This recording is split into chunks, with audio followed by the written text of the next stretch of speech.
Pada tanggal 30 Maret diperingati sebagai Hari Bipolar Sedunia. Memperingati Hari Bipolar Sedunia bertujuan untuk memahami pentingnya gangguan bipolar, serta memberikan dukungan kepada penderitanya.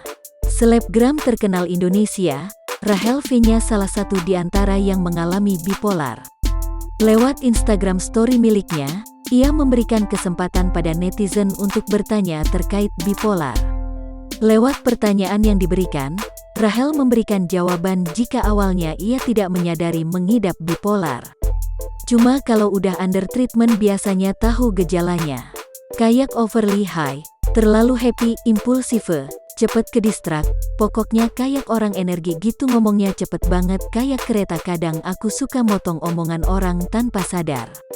Nah kalau udah tahu gejalanya kita langsung minum obat untuk nenangin hal itu, katanya lewat Instagram Story miliknya, Rabu, tanggal 31 Maret tahun 2021.